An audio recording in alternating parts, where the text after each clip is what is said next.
consommation nationale de l'électricité, elle nous consomme beaucoup de gaz naturel. Et les volumes qu'on nous donnons du gaz naturel que nous donnons pour la production d'électricité vont diminuer, pèsent sur les capacités d'exportation du pays. C'est-à-dire, au lieu d'exporter du gaz et de gagner des devises, notamment lorsque les prix du gaz est élevé comme aujourd'hui, et de gagner beaucoup d'argent, on consacre une bonne partie de notre gaz pour la production d'électricité.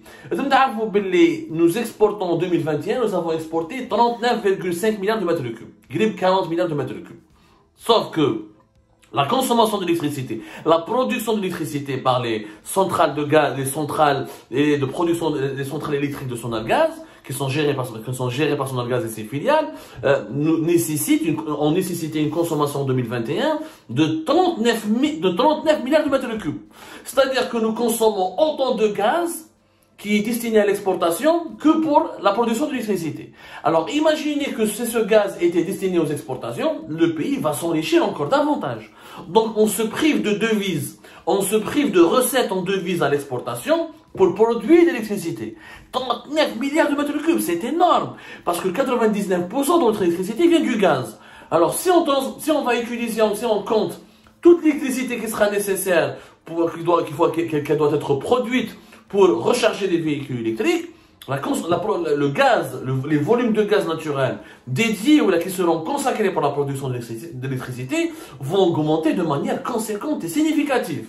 C'est-à-dire qu'on aura besoin d'une quarantaine de milliards de mètres cubes, voire d'une cinquantaine de milliards de mètres cubes pour produire du gaz. Donc, on va diminuer les volumes de gaz naturel pour les exportations pour augmenter les volumes de gaz naturel dédiés à la production d'électricité. Chaque année en Algérie, la consommation d'électricité augmente de 7 à 8%, voire jusqu'à 10%, entre 7 et 8%. 10 sont les voitures électriques. Si on va utiliser les voitures électriques, elle va augmenter nettement plus de 10%. Donc, il nous faudra beaucoup de gaz. L'Algérie sera perdante. Parce que nous sommes عايشين بالغاز والبترول. Et dans le gaz, نستعمله pour alimenter les voitures électriques. Je vais perdre beaucoup d'argent, parce que je vais moins exporter. Moins d'exportation, c'est moins de rentrée en devises. Et comment je vais financer la sécurité nationale, l'éducation, l'importation des produits alimentaires, l'importation des médicaments? Nous vivons, nous, du gaz et du pétrole. Si je me prive d'argent en exportant moins de gaz, je suis perdant. Donc l'Algérie s'est lancée précipitamment dans la commercialisation, dans la démocratisation de l'usage des voitures électriques. Quelle aurait été la solution? D'abord, la solution 1, il faudra trouver d'autres moyens de fabriquer de l'électricité.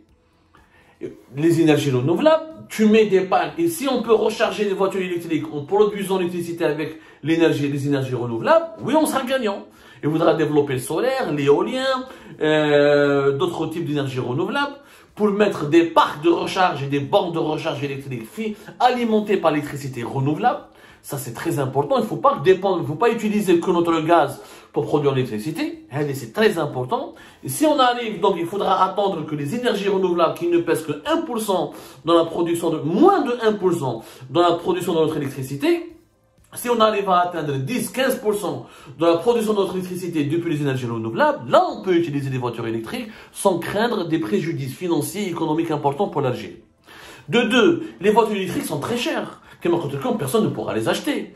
Quelle est la solution? Il faut les produire, les assembler localement. Comme fait le Maroc, par exemple, avec Renault et Peugeot et Citroën, ou là l'Afrique du Sud, les deux pays qui se sont lancés aujourd'hui, même l'Égypte, qui commence à se lancer dans la fabrication, ou dans la production locale et l'assemblage local des voitures électriques.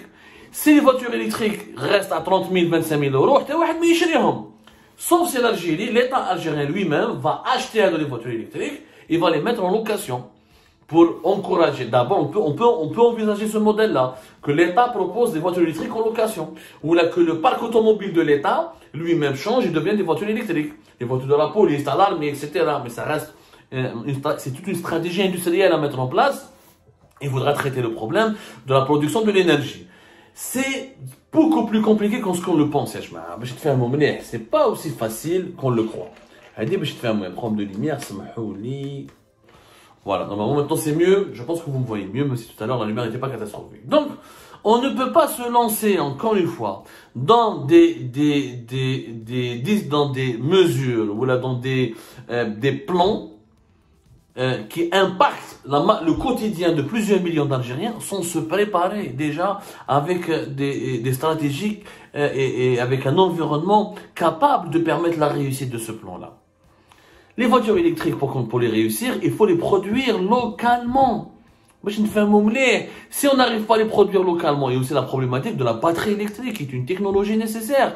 Et la batterie électrique nécessite aussi certaines matières premières qui sont liées aux terres rares. Il y a une étude qui dit que d'ici 2040, dans le monde, notamment dans 2 pays comme la Chine et l'Inde, dans le monde déjà, avec l'Occident, l'Europe et l'Amérique du Nord, 54% des véhicules neufs vendus seront des voitures électriques.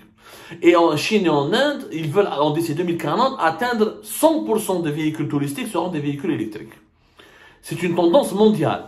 Donc, l'idéal, c'est pas de les importer. L'idéal, c'est de trouver des solutions pour les assembler, les monter localement et acquérir le savoir-faire nécessaire pour les fabriquer. En France, déjà en 2021, 18%, presque 19% des ventes de véhicules neufs, c'était des véhicules électriques. Alors que le même taux de vente des véhicules électriques était de même pas de 11,3%. Mais importer uniquement et les utiliser, c'est pas une solution. Dans le cahier de charge, dans le cahier de charge, le montage et assemblage des véhicules neufs, on encourage les investisseurs étrangers à produire des véhicules électriques. Mais le véhicule électrique fait des composants industriels qu'il faut importer, qu'il faut ramener de l'étranger, parce qu'on n'a pas des sous-traitants locaux. Donc c'est toute une nouvelle stratégie à Jma'a.